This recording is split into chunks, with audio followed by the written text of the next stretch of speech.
الحمد للہ وکفی وسلام علی عبادہ الذین اصطفی اما بعد۔ سورہ واقعہ مکی صورت ہے، مگر اس کی 2 آیات مدینہ طیبہ میں نازل ہوئی۔ نازل ہونے کے اعتبار سے 46 نمبر پر تھی، تلاوت کے اعتبار سے 56 نمبر پر ہے۔ قیامت کے قرآن مجید میں کئی نام ہیں، ایک نام ہے واقعہ، اور یہ لفظ اردو زبان میں بھی استعمال ہوتا ہے، فلاں جگہ پر یہ واقعہ پیش آیا۔ اللہ تعالیٰ فرماتے ہیں اذا وقعت الواقعہ، جب واقع ہوئی واقع ہونے والی، لیس لوقعتها کاذبہ، اس کے واقع ہونے میں کوئی جھوٹ نہیں، خافضۃ الرافعہ، وہ پست کرنے والی ہے اور بلند کرنے والی۔ پست کرنے والی سے کیا مراد؟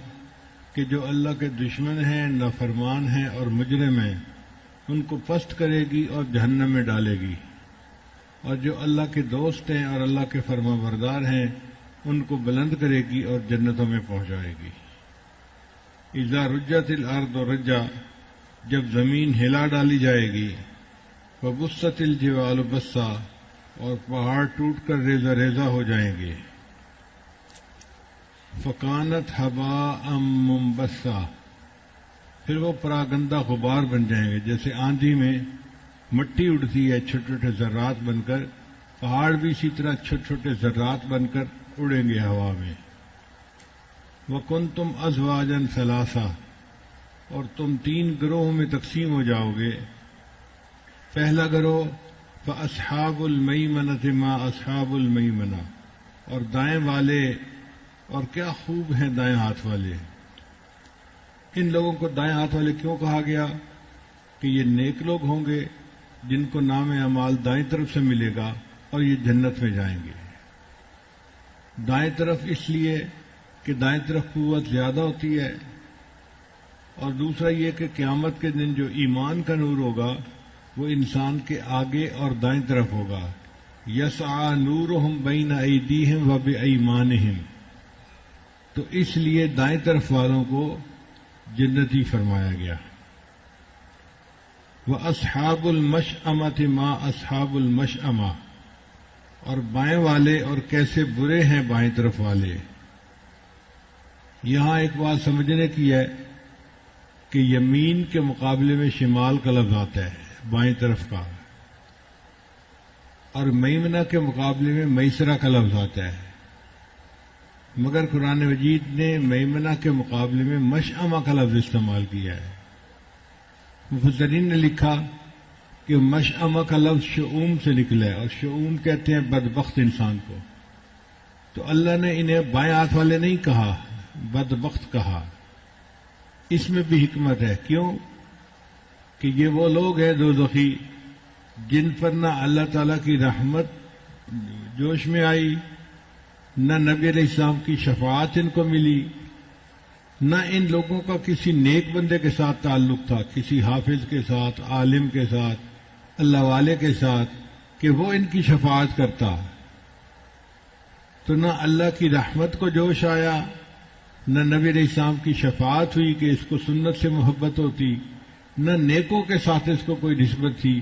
تو ایسے لوگوں کو قرآن مجید نے بدبخت لوگ کہا، یہ کم بخت ہیں، بدبخت ہیں، یہ جہنمی میں جانے کے قابل ہیں۔ والسابقون السابقون، اور آگے والے تو آگے والے ہی ہیں۔ اولئک المقربون، وہ مقرب لوگ ہیں، فی جنات النعیم، نعمتوں کے باغوں میں ہوں گے۔ اب یہاں پر مقرب بندوں کا تذکرہ اللہ نے آخر پر کیا ہے۔ اس کی 2 وجوہات ہیں کہ یہ وہ گروہ ہوگا جن کو قیامت کے دن کوئی پریشانی نہیں ہوگی، یہ دھوپ میں نہیں ہوں گے بلکہ عرش کے سائے میں ہوں گے۔ جب لوگ قیامت کے دن خوف کی حالت میں ہوں گے، یہ خوشبو کے پہاڑوں کے اوپر سیر کر رہے ہوں گے، اور ان کے لیے قیامت کا دن چھوٹا دن ہوگا۔ حدیث مبارکہ میں آتا ہے کہ قیامت کا دن 50,000 سال کے برابر ہوگا، لیکن یہ لوگ ایسے ہوں گے کہ ان کے لیے قیامت کا دن فجر کی 2 رکعت کے سنت کے برابر ہوگا۔ عائشہ رضی اللہ عنہا فرماتی ہیں کہ نبی علیہ الصلوۃ والسلام جو نمازیں پڑھا کرتے تھے ان میں سب سے مختصر اور ہلکی نماز فجر کی 2 رکعت سنت ہوتی تھی، یعنی اس کو مختصر پڑھ لیا کرتے تھے۔ اب 2 رکعت سنت پڑھنے کے برابر ان کو 50,000 سال کا دن محسوس ہوگا، جیسے تھوڑی دیر گزری ہے۔ تو چونکہ ان کے اوپر قیامت کے دن کی پریشانی کم ہوگی، اللہ نے ان کا تذکرہ آخر پہ کیا۔ اور بعض مفسرین نے یہ بھی لکھا ہے کہ اللہ نے شوق کی خاطر کہ پڑھنے والے کے دل میں شوق ہو کہ بھی اور کون سا گروہ ہوگا، ایک تو جنت والے ہوئے، ایک جہنم والے ہوئے، یہ تیسرا گروہ کون سا ہوگا، تو تشویق کے لیے اللہ نے ان کو آخر کے اوپر لکھا، والسابقون السابقون، اور آگے والے تو آگے والے ہی ہیں، اولئک المقربون، یہ تو اللہ کے مقرب بندے ہیں، فی جنات النعیم، یہ نعمت کے باغوں میں ہوں گے، ثلۃ من الاولین وقلیل من الآخرین، یہ پہلے والوں میں سے بہت زیادہ ہوں گے اور آخر والوں میں سے کم ہوں گے۔ یعنی نبی علیہ السلام کی امت کا جو اول حصہ ہے صحابہ تابعین کا، ان میں یہ بہت زیادہ ہوں گے، اور آخر والا حصہ چونکہ دجالی فتنے کے دور کا حصہ ہوگا، ان میں یہ لوگ کم ہوں گے۔ مگر اللہ نے ان کی تفصیل پہلے بتا دی، علی سرر موضونۃ متکئین علیہا متقابلین، یہ جڑاؤ تختوں کے اوپر بیٹھے ہوں گے، آمنے سامنے تکیہ لگائے۔ آدمی تو نیچے بھی بیٹھ سکتا ہے، اور عربوں میں نیچے بیٹھنے کی عادت تھی، لیکن جو بادشاہ ہوتے ہیں ان کے بیٹھنے کے لیے تخت ہوا کرتے ہیں۔ اللہ نے جنتیوں کو آخرت کا بادشاہ بنایا ہے، اس لیے وہ نیچے نہیں بیٹھیں گے، بلکہ ان کے لیے باقاعدہ بادشاہوں والے تخت بنے ہوئے ہوں گے، اور اس کے اوپر وہ تکیے لگا کر آمنے سامنے بیٹھے ہوں گے۔ یہ آمنے سامنے کا لفظ کیوں کہا کہ کئی مرتبہ لوگ آمنے سامنے ہوتے تو ہیں مگر دلوں میں رنجش ہوتی ہے، دلوں میں ایک دوسرے سے دود ہوتی ہے، ایک دوسرے کی طرف دیکھتے ہی نہیں، منہ ادھر ہوتا ہے، دوسرے کا منہ ادھر ہوتا ہے۔ ان کے چونکہ دل صاف ہوں گے اور یہ ایک دوسرے کو دیکھ کے خوش ہو رہے ہوں گے، اس لیے یہ ایک دوسرے کے سامنے بیٹھے ہوئے ایک دوسرے کے سامنے انجوائے کر رہے ہوں گے، تخت کے اوپر بیٹھے ہوئے۔ یطوف علیہم ولدان مخلدون، پھر رہے ہوں گے ان کے پاس ہمیشہ رہنے والے بچے۔ یہ ولدان کا لفظ لڑکے کے لیے بھی استعمال ہوتا ہے، لڑکی کے لیے بھی استعمال ہوتا ہے۔ تو عورتوں کے لیے ہو سکتا ہے کہ اللہ نے خدمت کے لیے لڑکیوں کو بنایا ہو، اور مردوں کے لیے لڑکوں کو بنایا ہو۔ چھوٹے بچوں کو اللہ نے کیوں پسند کیا؟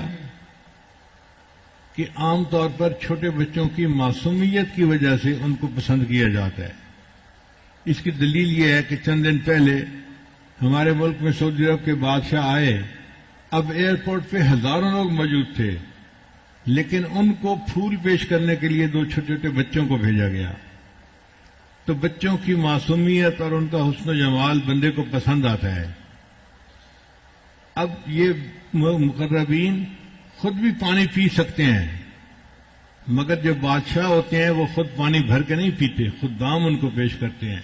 تو اللہ نے ان چھوٹے بچوں کو خادم بنا دیا کہ جب انہوں نے شربت پینا ہوگا اشارہ کریں گے اور یہ ان کو بھر کے فوراً پیش کر دیا کریں گے۔ وہ اکواب و اباریک، پیالے اور جگ لیے ہوئے، وکاس من معین، اور جام صاف شراب کا۔ شراب سے مراد مشروب ہے یہاں پہ، جیسے ہمارے ہاں روح افزا، جام شیریں، یہ مشروبات ہیں، نشہ بھی نہیں دیتے اور مزہ بھی خوب دیتے ہیں۔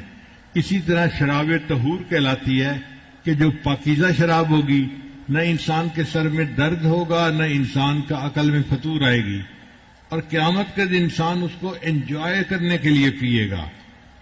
لا یصدعون عنہا ولا ینزفون، نہ ان کو درد سر ہوگا اور نہ عقل میں فطور آئے گا۔ پھر اگر وہ مشروبات پئیں گے تو اس کے بعد کیا ہوگا؟ اللہ فرماتے ہیں وَفَاكِهَةٍ مِّمَّا يَتَخَيَّرُونَ، اور میوے کے جو چاہیں گے چن لیں گے، یعنی ڈرائی فروٹ ہوں گے، پھل ہوں گے، جو چاہیں گے وہ کھائیں گے۔ پہلے میوے کھائیں گے، وَلَحْمِ طَيْرٍ مِّمَّا يَشْتَهُونَ، پھر اس کے بعد وہ گوشت کھائیں گے پرندوں کا جو ان کو مرغوب ہوتا ہے۔ آج کل کے زمانے میں بھی ہوائی جہاز میں مسافروں کو کھانے سے پہلے کچھ بادام، اخروٹ اور اس قسم کے میوے دیے جاتے ہیں۔ اس کو نام رکھا ہوا ہے ایپیٹائزر، کہ جی ان کے کھانے سے انسان کو اور بھوک لگتی ہے۔ تو یہ فاقہ 1400 سال پہلے جب انسان جانتا نہیں تھا، اس وقت نبی علیہ السلام نے بتلا دیا کہ جنت میں ان جنتیوں کو ایپیٹائزر دیا جائے گا، اور اس کے بعد ان کو گوشت دیا جائے گا۔ مفسرین نے لکھا ہے پہلے گوشت کیوں نہیں دیا؟ اس لیے کہ گوشت بھوک کو کم کرتا ہے، اور فاقہ کھانے سے بھوک زیادہ ہوتی ہے، تو ان کی بھوک بڑھانی مقصد تھی کہ وہ شوق کے ساتھ پہلے فاقہ کھائیں، اس کے بعد وہ گوشت کھائیں۔ پھر جب انسان کھا پی لیتا ہے تو عام طور پر وہ لیٹنا پسند کرتا ہے۔ تو اللہ فرماتے ہیں وَحُورٌ عِینٌ کَأَمْثَالِ اللُّؤْلُؤِ الْمَكْنُونِ، اور بڑی آنکھوں والی حوریں جیسے موتی کے دانے اپنے غلاف کے اندر۔ چنانچہ اصحاب یمین کو حور عین دی جائے گی، اور اس حور عین کی آگے 70,000 حوریں بھی ان کی نوکرانیاں ہوں گی۔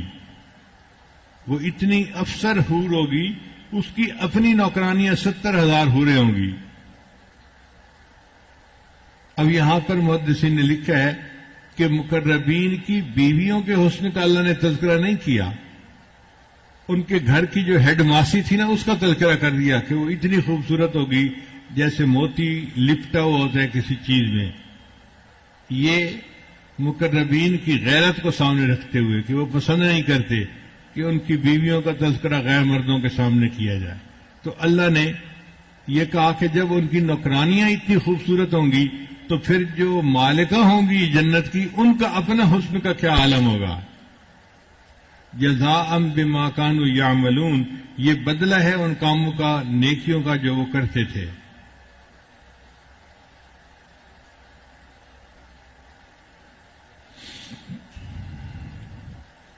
لا يسمعون فيها لغوا ولا تأثیما، اس میں وہ کوئی لغو بات اور گناہ کی بات نہیں سنیں گے۔ یعنی یہ نہیں ہوگا کہ کوئی بندہ آئے گا اور الٹی سیدھی باتیں کرنی شروع کر دے گا۔ الا قیلا سلاما سلاما، وہ صرف ایک دوسرے کے ساتھ سلام سلام بولیں گے۔ چنانچہ مومن بھی ایک دوسرے کو سلام دیں گے، فرشتے بھی سلام دیں گے، سلام بما صبرتم نعم عقبی الدار، فرشتے یہ کہیں گے، اور مومن بھی ایک دوسرے کو سلام دیں گے، اور اللہ تعالیٰ بھی ان مومنوں کو سلام بھیجیں گے، سلام قولا من رب الرحیم۔ امام غزالی رحمۃ اللہ علیہ تو لکھا ہے کہ جیسے ایک بندے کو ٹیلی فون آتا ہے نا دوسرے کا، تو یہ جنتی ایسے ہوں گے کہ ان کو بعض اوقات اللہ تعالیٰ کی طرف سے فون آیا کرے گا، اللہ تعالیٰ بھی ان کو سلام کہیں گے، اور اللہ تعالیٰ ان جنتیوں کو تحفے بھیجا کرے گے۔ عید کے دن جیسے عیدی کا پیکٹ آ جاتا ہے، اسی طرح اللہ تعالیٰ جنتیوں کو عید کے دن تحفے بھیجیں گے، فرشتے آئیں گے، ہر بندے کو اس کا تحفہ دیں گے، اور اس میں مزے کی بات یہ ہوگی کہ وہ جنتی خوش ہوگا، یہ تحفہ مجھے میرے اللہ نے بھیجا ہے۔ اب آپ بتائیے اللہ تعالیٰ اگر تحفہ بھیجیں گے تو جنتی کو کتنی خوشی ہوگی۔ تو ان کو اللہ کی طرف سے سلام بھی ملے گا اور اللہ کی طرف سے تحفے تحائف بھی ملیں گے۔ اس کے بعد اللہ تعالیٰ نے عام جنتیوں کی جنت کا تذکرہ کیا، وَأَصْحَابُ الْيَمِينِ مَا أَصْحَابُ الْيَمِينِ، اور دائیں ہاتھ والے کیا خوب ہیں دائیں ہاتھ والے۔ یہ بات کرنے کا انداز ہوتا ہے، فلاں تو کیا بات ہے فلاں کی، جیسے حدیث زرع میں نبی رسول نے فرمایا وہ مالک وما مالک، اور مالک کی تو کیا ہی بات ہے۔ اسی طرح اللہ تعالیٰ فرماتے ہیں کہ دائیں ہاتھ والے اور دائیں ہاتھ والوں کی تو کیا ہی بات ہے، یہ تعریف کے الفاظ ہیں۔ فی صدر مخضود، وہ بیری کے درختوں میں ہوں گے جن بیریوں کے کانٹے نہیں ہوں گے. یہاں بیری کا تذکرہ کیوں کیا؟ اللہ تعالیٰ نے دو درختوں کا تذکرہ کیا. ایک درخت جس کے پتے کارآمد ہوتے ہیں اور ایک درخت جس کے پھل کارآمد ہوتے ہیں. بیری کا درخت چونکہ کثرت سے اگا جاتا ہے ایسے علاقے میں جہاں گرمی ہو، پانی کم ہو، تو بیری کا درخت ڈھیٹ قسم کا درخت ہے، یہ اگاتا ہے. اب ایک آدمی جو دھوپ کے اندر ہو تو اس کو سایہ کی تلاش ہوتی ہے، تو ایسے وقت میں اگر بیری کا درخت بھی کہیں نظر آ جائے وہ اس کے سائے کو بھی غنیمت سمجھتا ہے اور اس کے نیچے پہنچتا ہے. تو عرب لوگ بیری کے درخت کے سائے کے نیچے آتے تھے اور پھر وہ اس کا پھل بھی استعمال کرتے تھے اور اس کی چھاؤں بھی استعمال کرتے تھے. تو اللہ تعالیٰ نے چھاؤں والے درخت کا تذکرہ پہلے کیا، پھر آگے فرمایا وَطَلْحٍ مَّنضُودٍ، اور کیلے طے بطے. کیلے کے درخت کے پتے کا جو ہے کارآمد نہیں ہوتے، پھل کارآمد ہوتا ہے. تو اللہ نے دو چیزوں کا تذکرہ کیا، ایک اس درخت کا جس کے پتے کارآمد. ہم تو آج شیمپو استعمال کرتے ہیں نا، صابن استعمال کرتے ہیں. 1400 سال پہلے بدن دھونے کے لیے بیری کے پتوں کا استعمال کیا جاتا تھا. چنانچہ فقہ کی کتابوں میں اب بھی لکھا ہے کہ مردے کے لیے اگر پانی گرم کرنا ہو تو اس میں بیری کے پتے ڈال دیے جائیں. تو یہ بیری کے پتے جو ہیں یہ صفائی میں کوئی اپنا ایفیکٹ رکھتے تھے، تو پہلے زمانے میں استعمال ہوتے تھے.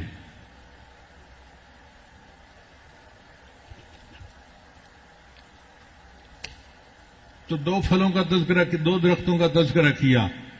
ایک درخت جس کی پتے زیادہ فائدے مند ہوتے ہیں، ایک درخت جس کے پھل زیادہ فائدے مند ہوتے ہیں. تو دونوں کا تذکرہ کر کے اللہ نے سب کا ہی تذکرہ کر دیا. اس کی مثال یوں سمجھیں کہ اللہ نے قرآن مجید میں انگور کا تذکرہ کیا ہے اور انار کا تذکرہ کیا ہے، عنب کا اور رمان کا.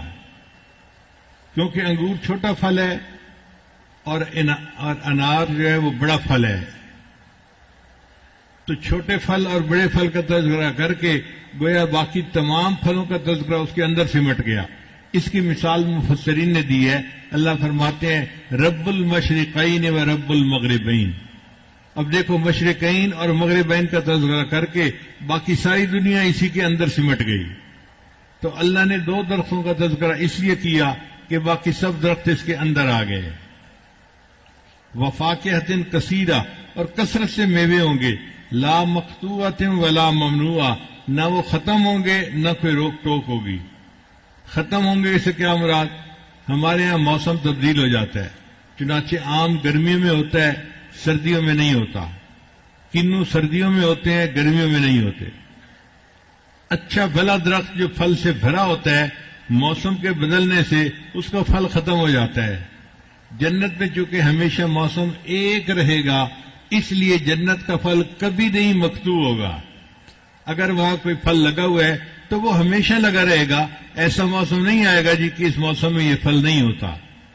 اور اللہ کی شان دیکھیں کہ جنتی پھل ایسے ہوں گے، کوئی بندہ ایک پھل توڑے گا نا تو اس جگہ اسی جیسا دوسرا پھل اور آ جائے گا. دنیا میں تو پھل توڑ لو تو درخت خالی ہو جاتا ہے، لیکن جنت میں ایک پھل توڑیں گے دوسرا پھل اللہ پھر لگا دیں گے. اور دنیا میں انسان منع کرتا ہے بھئی درخت کا پھل نہ توڑنا، تھوڑا ہے ختم ہو جائے گا. تو مالک کی طرف سے پابندی ہوتی ہے، لہذا پھل ہو بھی تو ممنوع ہوتا ہے. جنت میں پھلوں کا مالک اللہ ہے اور اللہ کو کمی کا کوئی اندیشہ نہیں، اس لیے جنت کے پھل ممنوع بھی نہیں ہوں گے. نہ مقطوع ہوں گے نہ ممنوع ہوں گے. مقطوع نہیں ہوں گے کہ موسم نہیں بدلے گا، اور ممنوع نہیں ہوں گے کہ مالک کو کمی کا ڈر نہیں ہوگا. وفرش مرفوعہ، اور ان کے بچھونے اونچے ہوں گے. انا انشأناہن انشاء فجعلناہن ابکارا. اللہ فرماتے ہیں ہم نے ان کی عورتوں کو خاص طور پر بنایا اور ان کو ہم نے کنواری کر دیا. چنانچہ جتنی عورتیں بھی جنتیوں کی جنت میں جائیں گی وہ دنیا میں تو بوڑھی ہوں گی، ہڈیوں کا ڈھانچہ ہوں گی، جو مرضی ہوں گی، لیکن جب جنت میں جائیں گی تو ان کو اللہ جوان بنا دیں گے، ہم عمر اور دل ربا کر دیں گے. عرباً اترابا، عربن کہتے ہیں دل ربا کو، اور اترابا کہتے ہیں ہم عمر کو. وہ جنتیوں کی ہم عمر بھی ہوں گی اور دل ربا بھی ہوں گی. لأصحاب الیمین، یہ دائیں ہاتھ والوں کے لیے ہوں گی. پھر اللہ تعالیٰ دائیں ہاتھ والوں کے بارے میں فرماتے ہیں سلۃ من الاولین وسلۃ من الآخرین. یہ جو جنتی لوگ ہوں گے نا، یہ پہلے والوں میں بھی بہت زیادہ ہوں گے اور آخر والوں میں بھی بہت زیادہ ہوں گے. ہمارے لیے یہ بڑی خوشی کی بات ہے کہ اللہ رب العزت نے اپنی رحمت سے اس دور کے لوگوں کو بھی جنت میں زیادہ پہنچانے کی خوشخبری عطا فرما دی. اب اس دور کے لوگ جو فتنے کے دور کے لوگ ہیں، دجالی دور کے لوگ ہیں، یہ جنت میں زیادہ کیسے جائیں گے؟ مفسرین نے لکھا ہے اس کی 3 وجہ بنے گی. ایک وجہ تو یہ بنے گی کہ اللہ تعالیٰ نے نبی علیہ السلام سے وعدے فرما دیے کہ میں آپ کی امت کے لوگوں کو اپنی رحمت سے جنت میں پہنچا دوں گا. ان کا عمل نہیں ہوگا کوئی، اپنی رحمت سے. چنانچہ اللہ نے ایک حدیث مبارکہ میں وعدہ فرمایا کہ میں 3 لپٹیں بھر کے نکالوں گا جہنم سے اور ان کو بلا کسی عمل کے جنت عطا فرما دوں گا. امام غزالی رحمۃ اللہ نے اس کی بڑی تفصیل لکھی ہے. وہ فرماتے ہیں کہ جہنمی جہنم میں جل رہے ہوں گے تو اللہ تعالیٰ کی رحمت جوش میں آئے گی. اللہ تعالیٰ لپ بھریں گے. لپ بھرنا کہتے ہیں اس کو. فرض کرو کہ یہاں پر گندم پڑی ہے تو میں ایسے کر کے لپ بھر لوں تو ہزاروں گندم کے دانے تو میری لپ میں آ جائیں گے. ایک چھوٹا سا بندہ اگر اس کی لپ میں ہزاروں دانے آ گئے تو آپ سوچئے اللہ کی لپ کتنی بڑی ہوگی. کھرب ہا کھرب لوگ جہنم سے نکل کے ان کو اللہ جنت عطا فرما دیں گے. جب ان کو جنت میں اللہ بھیجیں گے تو ان کے ماتھے پر اللہ ایک مہر لگوا دیں گے اور اس پر لکھا ہوگا اتقاء الرحمان، کہ یہ رحمان کی رحمت سے جنت پہنچے ہیں. یعنی یہ رعایتی پاس ہیں، خود پاس نہیں ہوئے، رعایتی پاس لوگ ہیں. چنانچہ یہ اتقاء الرحمان جنت میں رہیں گے تو باقی جنتی ان سے مذاق کیا کریں گے کہ ہم تو اللہ کے فضل سے سیدھا جنت آ گئے اور آپ تو وایا جہنم آئے ہیں. آپ کی تو مہر سے لگتا ہے، آپ تو جہنم کو بھی دیکھ کے آئے ہیں. تو ان کو اس وقت جو ہے نا اس پر ندامت ہوگی کہ کیوں نام لیتے ہیں جہنم کا. پھر ایک وقت آئے گا کہ یہ اتقاء الرحمان سب مل کر اللہ کی بارگاہ میں عرض کریں گے یا اللہ جب آپ نے اپنے فضل سے ہمیں جنت پہنچا ہی دیا، اب اس مہر کو ختم کر دیجئے تاکہ ہمیں دوسروں کی باتیں نہ سننی پڑیں. تو اللہ اپنے فضل سے ان کی لگی ہوئی مہر کے نشان کو غائب کر دیں گے. یہ واقعہ لکھنے کے بعد امام غزالی رحمۃ اللہ لکھتے ہیں میں اس قابل تو نہیں کہ اللہ سے جنت کی نعمتیں طلب کر سکوں. ہاں اتنا ضرور کہتا ہوں کہ اللہ جن کو آپ اپنی رحمت سے اتقاء الرحمان کو جنت میں پہنچائیں گے مجھے بھی اللہ ان میں شامل فرما لینا. اللہ ہمیں بھی اپنے ان اتقاء الرحمان بندوں میں شامل فرما لے اور اپنے فضل سے اللہ ہمیں جنت عطا فرمائے.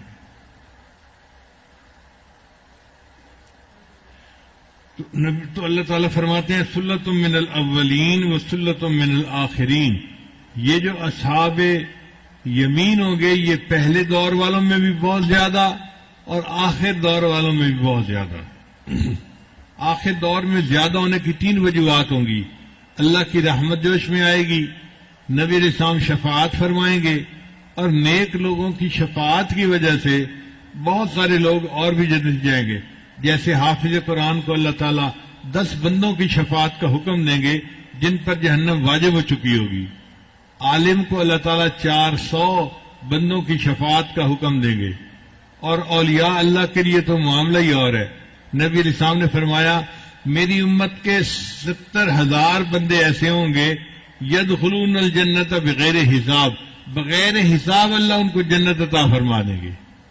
پھر نبی علیہ السلام نے فرمایا کہ وہ اتنے عظمت والے لوگ ہوں گے ان میں سے ہر بندے کے ساتھ 70,000 اور بھی بلا حساب جنت میں جائیں گے. اب آپ بتائیے اللہ تعالیٰ کی کتنی رحمت ہوگی. کیوں ایسا ہوگا کہ اللہ کے ہاں قانون ہے المرء مع من احب، بندہ جس سے محبت کرتا ہوگا اسی کے ساتھ ہوگا. تو جو نیکوں سے اللہ والوں سے محبت کریں گے اس محبت کے عمل کی وجہ سے اللہ ان کو بھی جنت عطا فرما دیں گے. ایک صحابی نے پوچھا اے اللہ کے نبی صلی اللہ علیہ وسلم جنت میں جانے کے لیے کیا کرنا چاہیے؟ تو نبی علیہ السلام نے فرمایا کہ اس کی تیاری کرنی چاہیے، نیک اعمال کرنے چاہیے۔ لیکن نبی میرے پاس تو زیادہ نفل اور صدقہ اور یہ چیزیں نہیں ہیں۔ تو نبی علیہ السلام نے فرمایا تو یہ کیوں نہیں کہتا کہ میں اللہ اور اس کے رسول سے محبت کرتا ہوں؟ اگر تو یہ کہہ دیتا تو یہ عمل ایسا تھا کہ اس کی وجہ سے اللہ تجھے بھی جنت عطا فرما دیتے۔ تو بھئی دل میں یہ پکی بات رکھے، ہم اللہ سے اور اللہ کے رسول سے محبت کرتے ہیں، اور جو اللہ سے محبت کرتے ہیں ہم ان سے بھی محبت کرتے ہیں۔ اللہ ہماری اس محبت کو قبول فرما کر ہمیں قیامت کے دن اپنی پسندیدہ جگہ جنت عطا فرما دے۔ آگے اللہ فرماتے ہیں وَأَصْحَابُ الشِّمَالِ مَا أَصْحَابُ الشِّمَالِ، اور برے بائیں ہاتھ والے کیسے برے ہیں بائیں ہاتھ والے، فی سموم و حمیم، وہ آگ میں ہوں گے اور کھولتے ہوئے پانی میں ہوں گے، بظل من یحموم، اور سیاہ دھوئیں کے سائے میں ہوں گے۔ اب آپ بتائیے کہ انسان جب آگ کے قریب ہوتا ہے نا تو گرم لو ہوتی ہے، اور یہ لو انسان کے جسم میں چبھتی ہے، جیسے زہر جسم کے اندر داخل ہوتی ہے نا چبھتی ہے، اسی طرح گرم ہوا بھی جسم کے اندر داخل ہوتی ہے۔ کل مجھے ایک صاحب کہنے لگے حضرت میں کسی کام کے لیے شہر گیا تو ایسی دھوپ تھی کہ لگتا تھا کہ میرے جسم کے اندر جا رہی ہے، داخل ہو رہی ہے۔ آج کل کی دھوپ بھی ایسی ہے، اندر داخل ہونے والی۔ اسی طرح کی وہ آگ ہوگی جو انسان کے جسم کے اندر داخل ہوگی، اور پھر اس کے اوپر پینے کو جو پانی ملے گا تو وہ گرم کھولتا ہوا پانی ہوگا۔ جب انسان آگ میں ہو، گرمی میں ہو، جھلس رہا ہو، اس کا دل چاہتا ہے کہ ٹھنڈا پانی ملے، لیکن ان کو ٹھنڈا پانی اللہ نہیں دیں گے، کھولتا ہوا پانی دیں گے۔ لا بارد ولا کریم، نہ ٹھنڈا ہوگا نہ عزت والا ہوگا۔ انہم کانوا قبل ذالک مترفین، اللہ فرماتے ہیں یہ جو جہنمی ہے نا یہ دنیا میں بڑے خوشحال تھے، مال پیسے والے تھے اور منمانیاں کرتے تھے، اور یہ کہتے تھے وَكَانُوا يُصِرُّونَ عَلَى الْحِنْثِ الْعَظِيمِ، اور یہ بڑے بھاری گناہوں کے اوپر اصرار کرتے تھے۔ وَكَانُوا يَقُولُونَ، اور یہ کہتے تھے أَإِذَا مِتْنَا وَكُنَّا تُرَابًا، جب ہم مر جائیں گے اور مٹی بن جائیں گے، وَعِظَامًا، اور ہڈیاں ہو جائیں گے، أَإِنَّا لَمَبْعُوثُونَ، تو کیا ہم دوبارہ قیامت کے دن اٹھائے جائیں گے؟ أَوَ آبَاؤُنَا الْأَوَّلُونَ، کیا ہمارے اگلے باپ دادا بھی اٹھائے جائیں گے؟ قل ان الاولین والآخرین، اللہ فرماتے ہیں کہہ دیجئے ان کو کہ اگلے اور پچھلے سارے لمجموعون، اللہ ان کو جمع کریں گے، الی میقات یوم معلوم، قیامت کے دن جو مقررہ دن ہے، کہ تمہارے اگلے پچھلے جتنے بھی ہیں سب کو اللہ قیامت کے دن جمع کریں گے۔ اللہ کے لیے یہ کام کوئی مشکل نہیں ہے۔ دیکھیں کسی چیز کو پہلی دفعہ بنانا مشکل ہوتا ہے، جب پہلی دفعہ وہ چیز بن گئی تو دوبارہ اس کو وجود میں لانا آسان ہوتا ہے۔ اللہ تعالیٰ نے انسان کو پہلی مرتبہ اپنی قدرت سے پیدا کیا، یہ انسان خود تو نہیں پیدا ہوا، اللہ نے اس کو پیدا کیا ہے۔ سب سے پہلے اس کائنات میں کون تھا؟ اللہ تعالیٰ تھے، پھر اللہ نے اپنی قدرت سے کائنات کو پیدا کیا، اللہ سے پہلے کوئی نہیں تھا۔ چنانچہ دہریے جب کہیں بحث کریں تو آپ ان کو پہلے پوائنٹ پہ پکڑیں کہ سب سے پہلے کیا تھا، وہ کہیں گے جی سب سے پہلے مادہ تھا۔ بھئی مادہ کہاں سے آ گیا؟ پھر مادے سے آگے سب کچھ بن گیا، تو پہلے پوائنٹ پہ پکڑے ہوئے مادہ کیوں تھا پہلے؟ وہ کہیں گے جی کہ ہم فرض کرتے ہیں مادہ تھا۔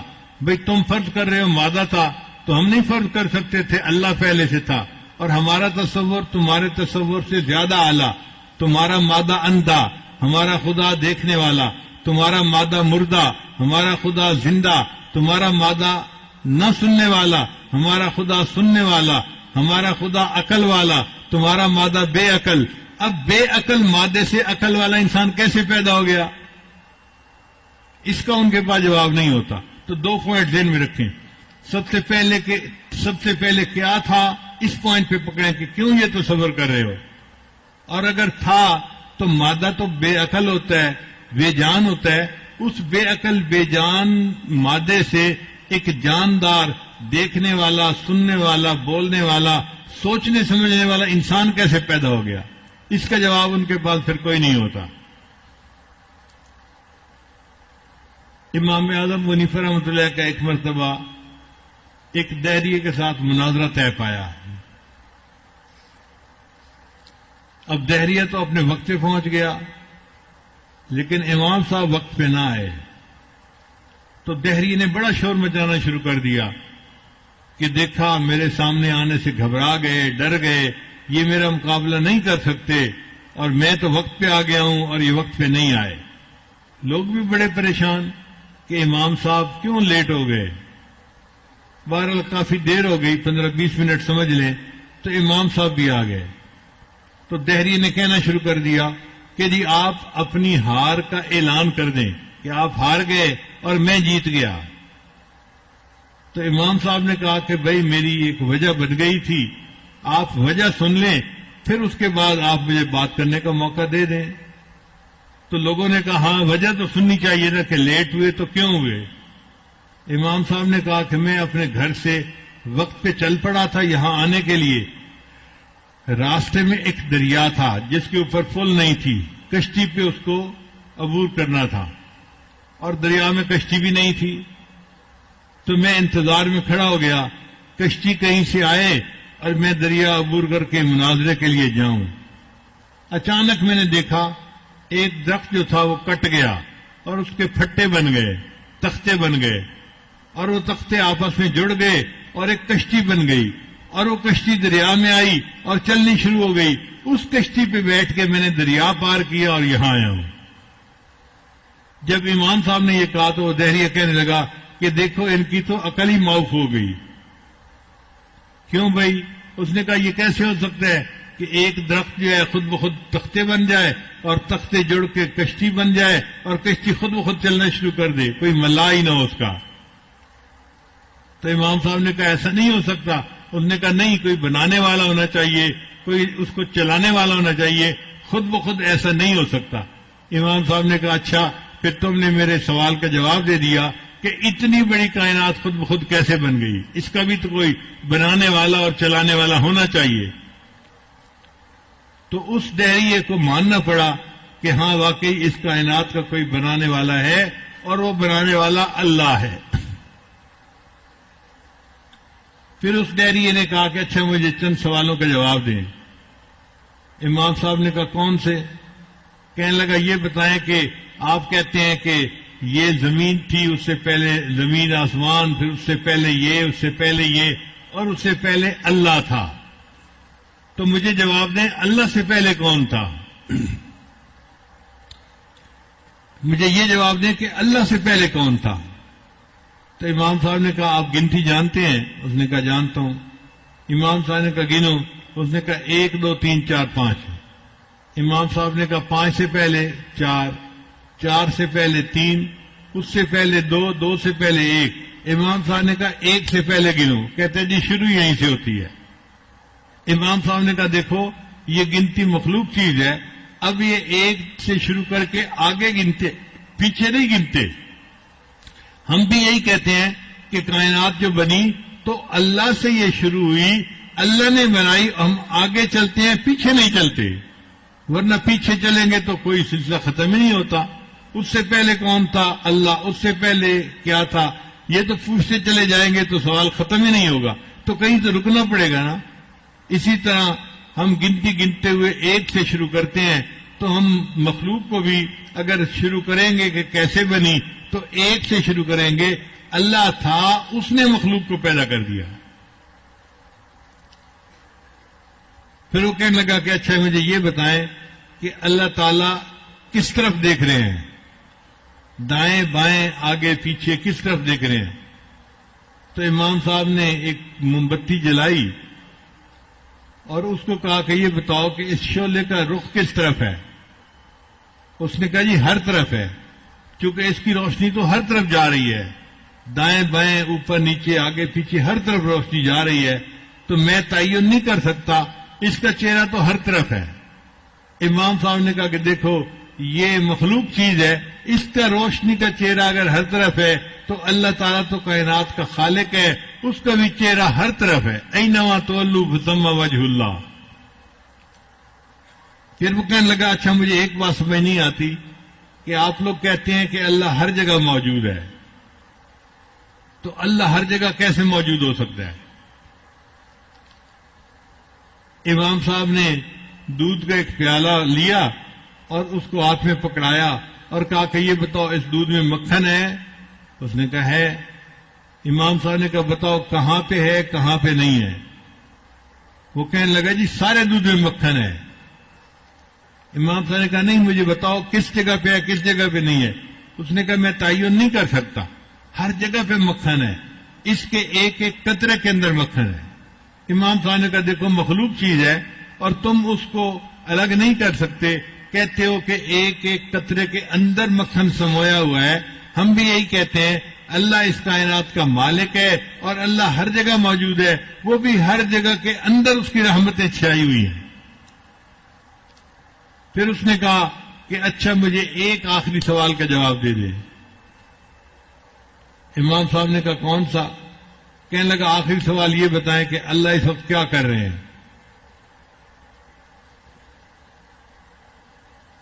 تو امام صاحب نے کہا کہ اچھا اس کا جواب میں تب دوں گا جب تم سٹیج سے اتر کے نیچے میرے سامنے کھڑے ہو۔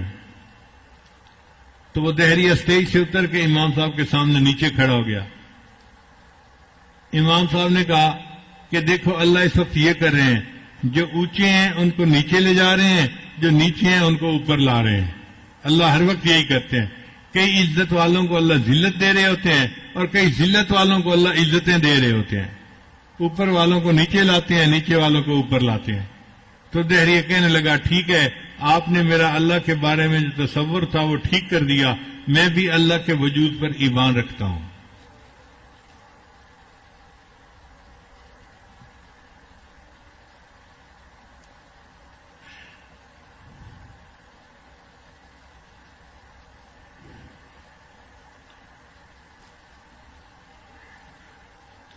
اللہ تعالیٰ یہاں پہ بہت غصے کے ساتھ ان جہنمیوں سے خطاب فرماتے ہیں، ثم انکم ایھا الضالون المکذبون، پھر تم اے بھٹکے ہوئے اور جھوٹے لوگوں، لآکلون من شجر من زقوم، زقوم کے درخت میں سے کھاؤ گے، فمالئون منہ البطون، اور پھر اس سے تم اپنے پیٹ کو بھر لو گے۔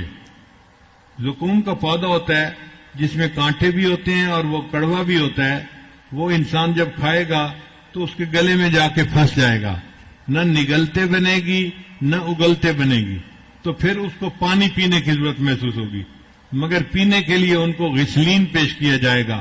غسلین جہنمیوں کے خون اور پیپ سے جو مائع جو جمع کریں گے اس کو گرم کر کے پینے کے لیے پیش کیا جائے گا۔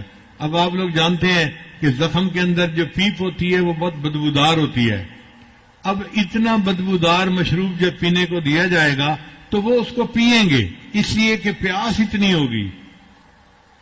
اللہ فرماتے ہیں فشاربون علیہ من الحمیم، ان کو گرم پانی دیا جائے گا پینے کے لیے، فشاربون شرب الہیم، اور وہ پیاسے اونٹوں کی طرح پانی پئیں گے۔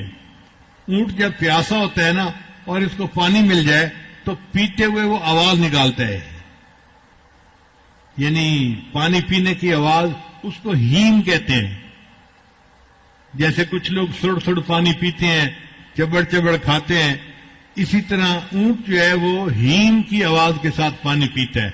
تو اللہ فرماتے ہیں کہ وہ اتنی گرم چیز تمہیں پینے کے لیے دی جائے گی اور تمہیں اتنی پیاس ہوگی کہ تم پیاسے اونٹ کی طرح اس کو پیو گے۔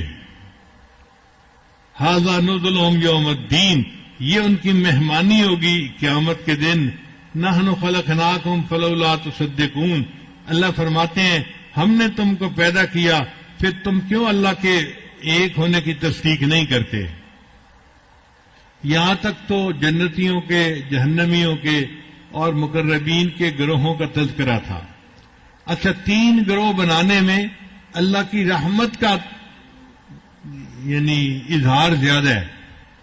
اگر کوئی بندہ پوچھے جی قیامت کے دن انسانوں کے گروہ کتنے ہوں گے، اور جی 3 ہوں گے. کتنے گروہ جنت میں جائیں گے؟ جی 2 گروہ جنت میں جائیں گے.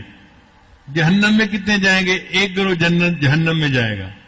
اب بھائی 2 گروہ اگر جنت میں جائیں گے اور 1 گروہ جہنم میں جائے گا تو لگتا ہے کہ اللہ کی رحمت کا معاملہ زیادہ ہوگا, وہ زیادہ لوگوں کو جنت عطا فرمائیں گے. اس لیے اللہ نے 3 گروہوں کا تذکرہ کیا, ورنہ 2 کا بھی کر سکتے تھے, اصحاب الیمین اصحاب الشمال ختم. یا اللہ 4 گروہوں کا بھی تذکرہ کر سکتے تھے, اصحاب الیمین اور اس میں خاص جو سابقین ہیں, اور پھر جہنمی, اور جہنم میں بھی ایک خاص حصہ بنا دیتے جو بڑے مجرم ہیں جیسے فرعون, حامان, شداد, نمرود, شیطان. ان کے لیے اللہ جہنم میں ایک خاص سیل بنا دیتے, تو جہنم کے بھی 2 حصے ہوتے, تو 4 ہو جاتے, تو 2 جنت میں جاتے, 2 جہنم میں جاتے, پھر بھی رحمت کا غلبہ سامنے نہ آتا. تو 3 گروہ بنانے میں اللہ کی رحمت کا اظہار زیادہ ہے. اللہ فرماتے ہیں میری رحمت میرے غصے کے اوپر سبقت لے گئی.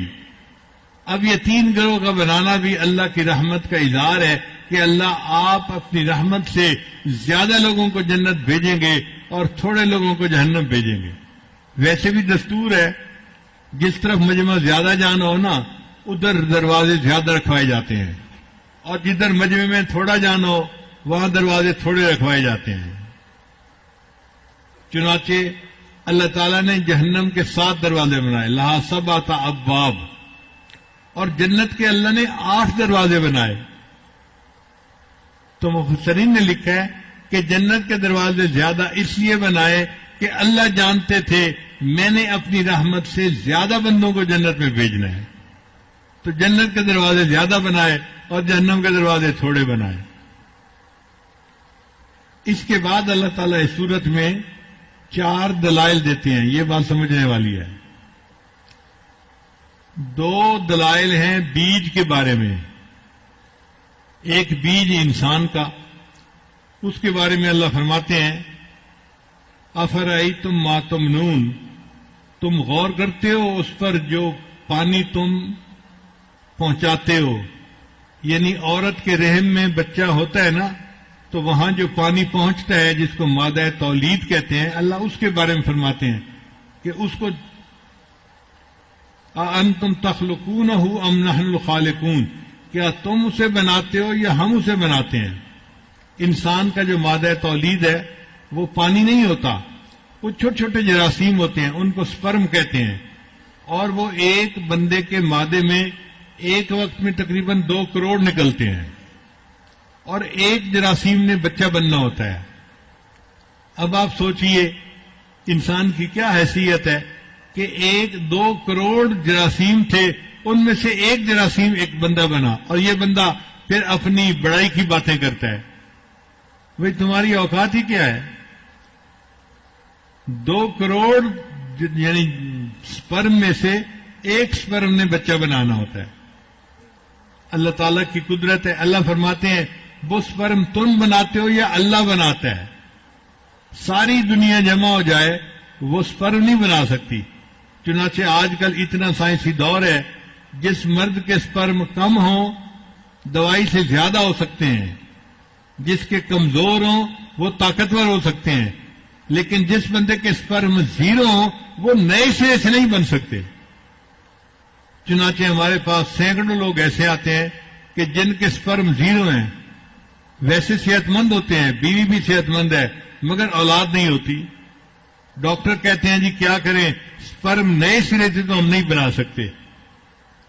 تو دیکھو 1400 سال پہلے جب کوئی نہیں جانتا تھا کہ یہ بھی کوئی خاص چیز ہے, اللہ نے اس وقت دلیل دی کہ یہ بتاؤ کہ تم باتیں کرتے ہو کہ یہ کائنات خود پیدا ہوئی, یہ بتاؤ جو بچہ پیدا ہوتا ہے اس کا جو جراثیم ہے وہ تم بناتے ہو یا ہم بناتے ہیں. جب وہ جراثیم اللہ بناتا ہے تو پھر انسان کو پیدا کرنے والا کون ہوا؟ اللہ ہوا. اللہ نے ایسی دلیل دی کہ منہ بند کر دیے, کوئی بول نہیں سکتا اس کے سامنے. کوئی بڑے سے بڑے دہریہ آئے اس کو پوچھیں کہ بتاؤ بھائی سپرم کون بناتا ہے, وہ کہے گا جی کہ یہ تو انسان کے جسم میں خود بخود بنتے ہیں. بھائی خود بخود نہیں بنتے, اللہ بناتا ہے ان کو. پھر دوسری دلیل اللہ نے دی کہ نحن قدرنا بینکم الموت، ہم نے تمہارے درمیان موت مقدر کی، وما نحن بمسبوقین، اور ہم اس سے عاجز نہیں، کوئی ہم سے پہلے نہیں تھا کہ کوئی ہم سے پہلے تھا اور اس نے انسان کو پیدا کیا، سب سے پہلے ہم تھے۔ کائنات میں سب سے پہلے کون تھا؟ اللہ تھا، اور اللہ نے کائنات کو پیدا کیا۔ پھر اللہ فرماتے ہیں الا ان نبدل امثالکم وننشئکم فیما لا تعلمون، ہم اس پر قادر ہیں کہ تمہاری جگہ تمہارے جیسے اور پیدا کر دیں اور تم کو ایسی صورت میں بنا دیں جس کو تم نہیں جانتے۔ وَلَقَدْ عَلِمْتُمُ النَّشْأَةَ الْأُولَىٰ فَلَوْلَا تَذَكَّرُونَ، اور تم پہلی بار پیدائش کو جانتے ہو، پھر کیوں سبق نہیں لیتے؟ پہلی مرتبہ کسی چیز کو بنانا مشکل ہوتا ہے، دوسری مرتبہ اس کے جو اثرات ہوں یا اجزاء ہوں ان کو پھر جمع کر کے دوبارہ بنا دینا، یہ تو بہت آسان کام ہوتا ہے۔ اللہ فرماتے ہیں جب پہلی مرتبہ ہم نے اس انسان کو خود پیدا کر دیا، اب قیامت کے دن اس کو دوبارہ زندہ کرنا ہمارے لیے کون سا مشکل کام ہے؟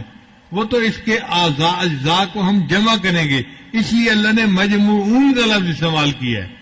مجموعون کے لفظ نے سارے سوالات کا جواب دے دیا، یہ کوئی نئی چیز نہیں ہے، یہ اسی کے اجزاء ہیں، ہم ان کو دوبارہ اکٹھا کر کے اس بندے کو کھڑا کر رہے ہیں۔ پھر اللہ دوسری مثال دیتے ہیں افرأیتم ما تحرثون، کیا تم غور کیا اس چیز پر جو تم بوتے ہو؟ انسان بیج زمین میں ڈالتا ہے تو اس بیج میں سے جو پودا پھوٹتا ہے اس کو کون جو ہے نا وہ پیدا کرتا ہے؟ اللہ پیدا کرتے ہیں۔ وہ تو منو مٹی کے نیچے دب چکا ہوتا ہے، مگر اس کی کوپل کو کون سکھاتا ہے کہ وہ زمین کو چیر کر باہر نکلتی ہے؟ بندہ یہ نہیں کر سکتا، یہ اللہ کرتا ہے۔ چنانچہ کئی دفعہ ایسا بھی ہوتا ہے کہ بندہ کھیتی کرتا ہے اور سارے بیج جو ہے زمین میں ختم ہو جاتے ہیں، اگتے نہیں ہیں۔ ہمیں ایک مرتبہ شوق ہوا کہ ہم یہاں پر سیڈ لیس واٹر میلن لگائیں، یعنی ایسا تربوز جس کے بیج نہیں ہوتے، تو ہم نے باہر ملک سے اس کے بیج منگائے اور اپنے ساتھیوں کو کہا کہ بھائی اس کو تم کاشت کرو۔ اللہ کی شان کہ انہوں نے آدھا ایکڑ زمین میں بیج ڈالا اور بیج اگا ہی نہیں، زمین کے اندر ہی پڑے پڑے ختم ہو گئے، اور ہم پریشان کہ دیکھو اتنا خرچہ بھی کیا اور فصل اگی ہی نہیں۔ پھر ایک سویٹ کارن کا بیج آیا ہمارے پاس، وہ مکئی تھی مگر بڑی میٹھی تھی، لوگ بہت شوق سے کھاتے تھے۔ تو میں نے اپنے ساتھیوں کو کہا کہ بھئی ایک نئی چیز ہے، ذرا خیال رکھنا اور اس کو کاشت کرنا۔ ہم نے اس کو بھی کاشت کیا، وہ بھی بیج زمین میں پڑے رہے، اگے ہی نہیں، ایک پودا ہی نہیں اگا۔ اب اللہ جب تک اس کو زمین سے نہ نکالے بندہ کیا کر سکتا ہے؟ کچھ نہیں کر سکتا۔ تو ہم نے یہ خود تجربہ کیا کہ ہم بیج ڈالنے کے بعد عاجز تھے اور ہم کچھ نہیں کر سکتے تھے۔ اللہ اسی منظر کو بیان فرماتے ہیں، ذرا غور سے سنیے۔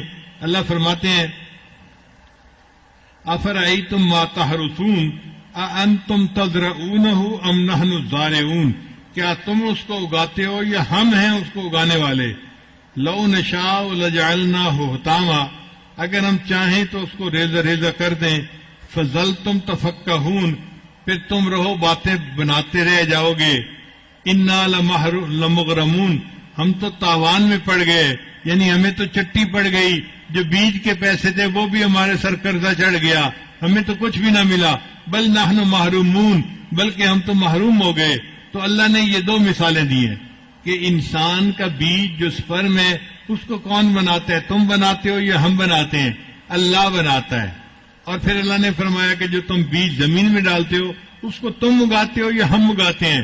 تو واقعی اس کو اللہ ہی اگاتا ہے، اگر اللہ اس کو نہ اگائے تو بندہ کچھ نہیں کر سکتا۔ پھر اس کے بعد اللہ نے دو اور چیزوں سے مثال دی، ایک پانی کی اور ایک آگ کی۔ چونکہ انسان جو کھانا پینا استعمال کرتا ہے اس میں پانی اور آگ کا استعمال ہوتا ہے۔ آپ دیکھیے اگر ہمارے کھانے میں پانی نہ ہو تو ہم تو کھانا بھی نہیں کھا سکتے، ہمارا تو گلا ہی چوک ہو جائے گا۔ دو لقمے لیتے ہیں پھر اس کے بعد کہتے ہیں جی پانی لاؤ اور ٹھنڈا پانی لاؤ، اور پیپسی لاؤ اور ٹھنڈی پیپسی لاؤ۔ تو پانی کے بغیر کھانا نہیں ہوتا.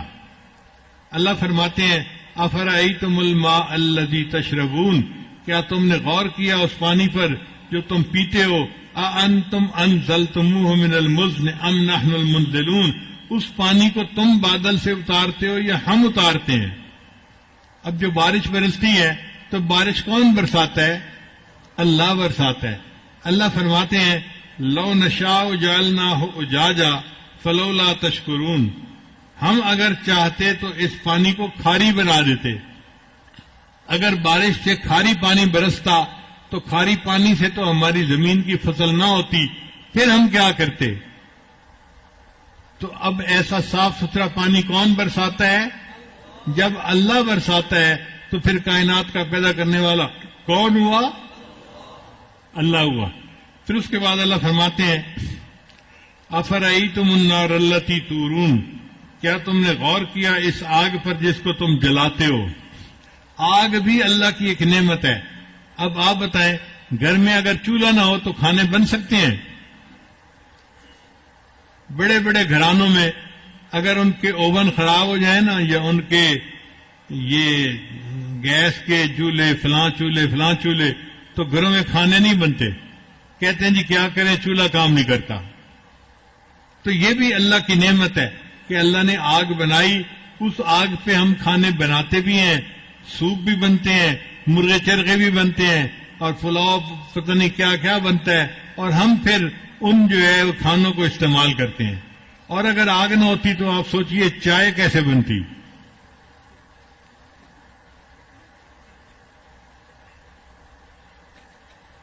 تو اللہ تعالیٰ نے یہاں پر 4 جو ہے وہ دلائل دیے. ایک، انسان کے پیدا ہونے کا جو جراثیم ہے وہ کون بناتا ہے؟ اللہ بناتا ہے. دوسرا فرمایا کہ تم جو بیج زمین میں ڈالتے ہو اس بیج کو کون اگاتا ہے؟ اللہ اگاتے ہیں. اگر اللہ نہ اگائے اور بیج زمین کے اندر پڑا پڑا خراب ہو جائے تو تمہاری کھیتی نہیں اگ سکتی. پھر اللہ نے اس کے بعد 2 اور نعمتوں کا تذکرہ کیا، ایک پانی کا اور ایک آگ کا. اور پانی اور آگ انسان کی بقا کے لیے ضروری ہیں. اگر اللہ بادلوں سے کھاری پانی برسا دیتے تو ہماری فصلوں کا کیا بنتا؟ ہم پانی پینے کو کہاں سے لیتے؟ اللہ صاف پانی برساتے ہیں، ہم پیتے بھی ہیں، ہماری فصلیں بھی ہوتی ہیں. تو یہ ہم پر احسان کس کا ہے؟ اللہ کا ہے. اور اللہ فرماتے ہیں کہ آگ کون جلاتا ہے؟ اللہ جلاتے ہیں. اگر آگ نہ جلتی تو ہمارے کھانے پینے نہ ہوتے، ہم مشکل میں پڑ جاتے. اللہ تعالیٰ نے ہمیں کھانے پینے کے لیے پانی بھی دیا، آگ بھی دی، اور اللہ نے ہمارے لیے فصلوں کو بھی جو ہے نا وہ پیدا کیا. اور اللہ چاہتے ہیں تو ہمارے لیے اولادوں کو بھی پیدا فرما دیتے ہیں.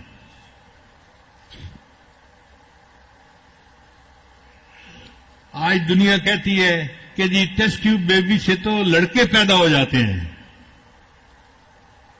ہاں ہو جاتے ہیں، ہم منع تو نہیں کرتے. اس کی ایک وجہ ہے، ذرا سن لیجئے. کروموسوم ہوتے ہیں مرد میں بھی عورت میں بھی. مرد میں کروموسوم ہوتے ہیں ایکس وائی، اور عورت میں کروموسوم ہوتے ہیں ایکس ایکس. 23 کروموسوم اس میں، 23 اس میں. جب بچہ بننا ہوتا ہے تو عورت کے کروموسوم بھی ڈیوائیڈ ہو جاتے ہیں، ایکس الگ ہو جاتا ہے، ایکس الگ ہو جاتا ہے، 2 حصے ہو جاتے ہیں. مرد کے کروموسوم کے بھی 2 حصے ہو جاتے ہیں، ایکس الگ وائی الگ. اب 2 حصے ایکس ایکس کے عورت کی طرف سے اور 2 حصے ایکس وائی کے مرد کی طرف سے. ان 4 میں سے 2 نے آپس میں بانڈ بنانا ہوتا ہے. اگر ادھر کا ایکس ادھر کے ایکس کے ساتھ بانڈ بنا لے تو بیٹی ہوتی ہے، اور اگر ادھر کا ایکس وائی کے ساتھ بانڈ بنا لے تو بیٹا ہوتا ہے. انسان نے سائنسی طور پہ اس راز کو سمجھ لیا.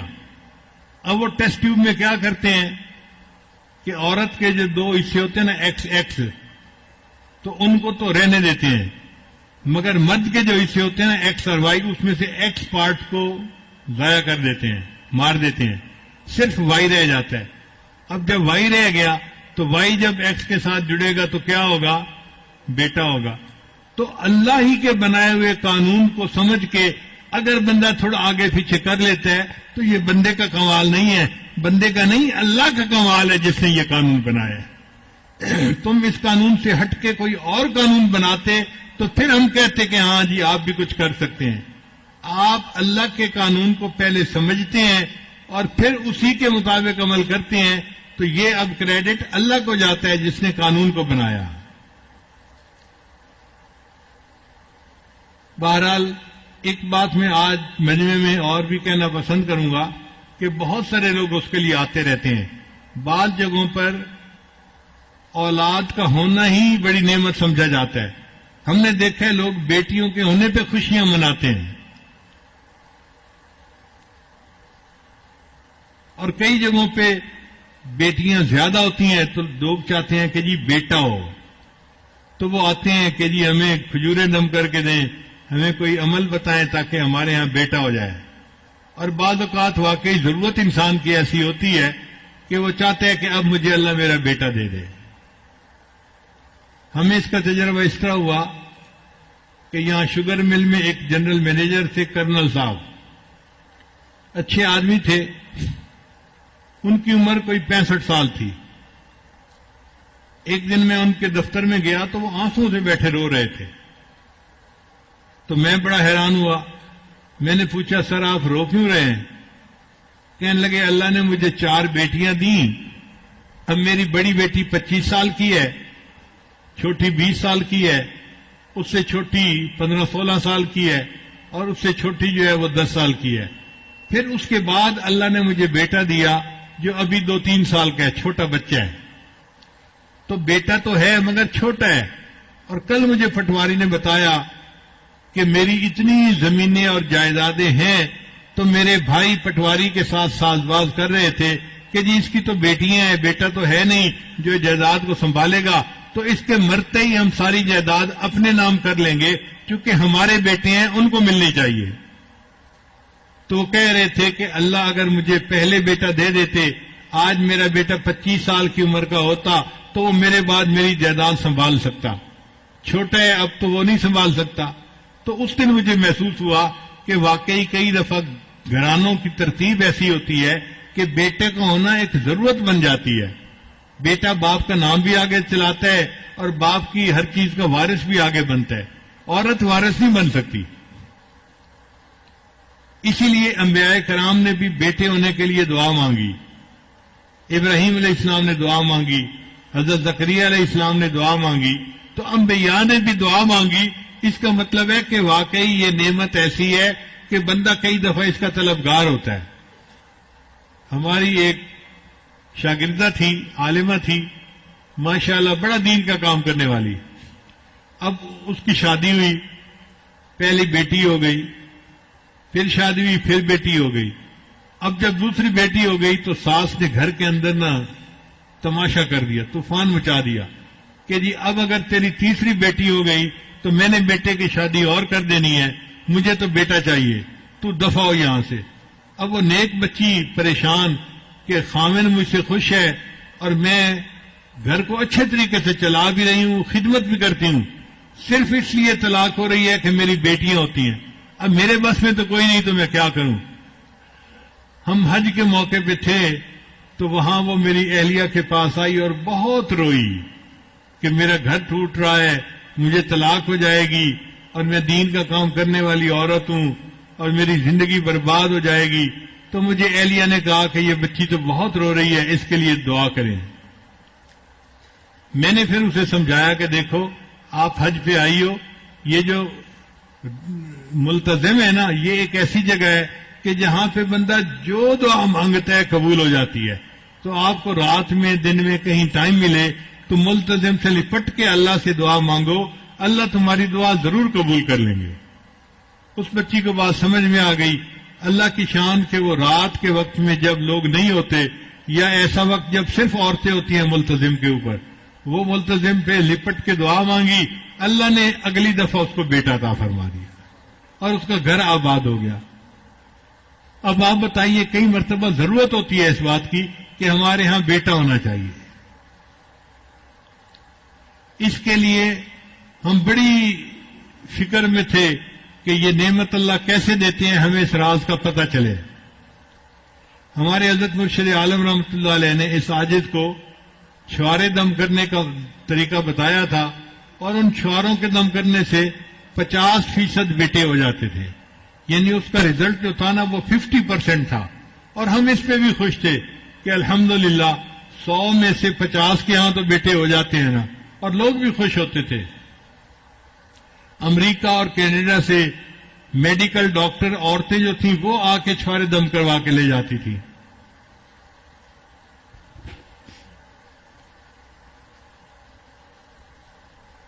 پھر ایک مرتبہ ایک ڈاکٹر تھے جو ہومیوپیتھک کے ڈاکٹر تھے، انہوں نے 50 سال ہومیوپیتھی کا پریکٹس کی تھی.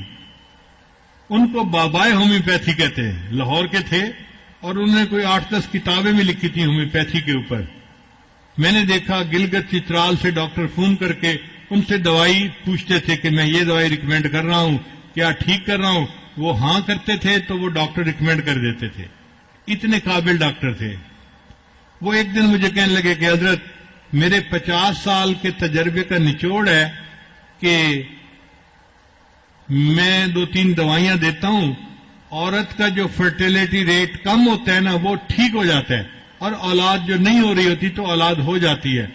آپ استعمال کروائیں تو اس کا فائدہ ہوگا. میں نے کہا میں کیسے کرواؤں، مجھے کیا پتا اس کی کیا پوٹینسی ہے. اس نے کہا جی پوٹینسی 0 ہے، مدر ٹنکچر ہے، جیسے ہربل کوئی چیز ہوتی ہے نا اس طرح کی دوائی ہے، بالکل آپ اس کو استعمال کروا سکتے ہیں. خیر ہم نے وہ دوائی بھی استعمال کروانی شروع کر دی تو ہمارا جو ریٹ تھا نا 50% وہ 75% پہ پہنچ گیا. ہم بڑا اللہ کا شکر ادا کرتے تھے. الحمدللہ اللہ نے ہمیں ایک ایسی نعمت دی کہ 100 میں سے 75 بندوں کے ہاں مراد پوری ہو جاتی ہے. مگر پھر بھی ہم اس کی ٹو میں لگے رہے کہ اللہ تعالی ہمیں راز کھول دے کہ یہ کیسے نعمت ملتی ہے تاکہ لوگوں کی مشکل آسان ہو جائے. پھر ہمیں ایک چائنیز کیلنڈر ملا. اس چائنیز کیلنڈر پہ لکھا ہوا تھا کہ 1000 سال سے اس کے اوپر تجربہ کیا جا رہا ہے اور اس کا تجربہ بالکل ٹھیک ہے. اس میں انہوں نے عورت کی ڈیٹ آف برتھ کے حساب سے مہینے بتائے ہوئے تھے کہ اگر عورت کی ڈیٹ آف برتھ یہ ہے تو جنوری میں پیگننٹ ہوگی تو بیٹا ہوگا، فروری میں ہوگی تو بیٹی ہوگی، فلاں میں ہوگا تو یہ، فلاں میں ہوگا تو یہ. اب ہم نے اس کے حساب سے بھی بتانا شروع کر دیا، مگر ہمارے تجربے سارے ہی ناکام ہو گئے. غور کیا تو پتہ چلا کہ ہمارے ہاں اکثر جو ڈیٹ آف برتھ ہوتی ہے نا وہ آگے پیچھے لکھی ہوتی ہے. چنانچہ میری ڈیٹ آف برتھ کے بارے میں ابھی تک یہ ہمیں شک ہے کہ وہ 52 تھی یا 53 تھی. سب کہتے ہیں کہ 53 تھی، مگر میری ایک بہن کہتی ہے کہ نہیں تیری عمر 52 جو ہے نا کے حساب سے تھی، اور بھائی نے چونکہ اسکول میں داخل کروانا تھا تو انہوں نے 1 سال کم کر دیا، یعنی دن اور مہینہ وہی رکھا، سال چھوٹا کر دیا، تو انہوں نے 52 کی جگہ 53 کر دیا، لیکن لکھی ہوئی 53 ہی ہے. تو چونکہ ہمارے ہاں مہینہ دن آگے پیچھے ہو جاتا ہے تو اس کی وجہ سے وہ جو رزلٹ تھا وہ اچھا نہیں تھا. اب ہم پھر پریشان کہ یا اللہ آپ ہم پر مہربانی فرما، کوئی ہمیں اور ایسا راستہ دکھا کہ یہ نعمت ملنی آسان ہو جائے. اللہ کی شان دیکھیے، مجھے ایک کیلیفورنیا یونیورسٹی کا ریسرچ پیپر ملا، اور وہ ریسرچ پیپر اسی کے اوپر تھا کہ جی حکومت نے اتنے $1 ملین مخصوص کیے اور ملک کے جو 20 بڑے گائنیکالوجسٹ تھے نا ان کو اکٹھا کیا اور ان کو کہا کہ دیکھو ہم تو ڈی این اے کو ڈی کوڈ کر چکے ہیں، اور اس راز کو کھولنا کہ بیٹا کیسے ہوتا ہے اور بیٹی کیسے ہوتی ہے یہ تو اتنا بڑا مسئلہ نہیں ہے، تو آپ لوگ اتنا خرچہ لیں اور 2 سال کے اندر یہ راز ہمیں بتائیں کہ ہم یقین سے کہیں کہ ایسے بیٹا ہوتا ہے اور ایسے بیٹی ہوتی ہے. وہ کہنے لگا کہ وہ 20 ڈاکٹر جو گائنیکالوجسٹ تھے وہ بیٹھے، مشورہ کیا کہ بھئی بیٹا کیسے ہوتا ہے. انہوں نے کہا کہ اس کا طریقہ یہ ہے کہ وہ عورتیں جن کے ہاں صرف بیٹیاں ہوتی ہیں نا ان کو بلاؤ اور ان کے جو ہے نا وہ بلڈ ٹیسٹ کو آپس میں کمپیئر کرو. چنانچہ ہم نے 1200 عورتوں کو رجسٹر کیا. کسی کے ہاں 2 بیٹیاں، کسی کے ہاں 3 بیٹیاں، کسی کے ہاں 4 بیٹیاں. ساری عورتوں کے ہاں بیٹیاں تھیں، بیٹا تھا ہی نہیں کسی کے ہاں. 1200 عورتیں ایسی تھیں. ہم نے ان سب کے بلڈ ٹیسٹ لیے. پھر سپر کمپیوٹر پہ ہم نے ان کے بلڈ ٹیسٹ کی ایک ایک چیز کو کمپیئر کیا کہ ان میں کوئی چیز تو ایک جیسی ہے نا کہ سب کی بیٹیاں ہیں. تو پتہ چلا کہ چند چیزیں ایسی تھیں کہ جو سب کی ایک جیسی تھی، ان کی وجہ سے ان کے یہاں بیٹی ہوئی ہوگی. تو ہم نے پھر ان کو سارٹ آؤٹ کرنا شروع کر دیا کہ یہ وجہ ہوگی، نہیں یہ وجہ نہیں ہو سکتی، یہ وجہ ہوگی، نہیں یہ نہیں ہو سکتی، یہ وجہ ہوگی، نہیں ہو سکتی، یہ وجہ ہوگی.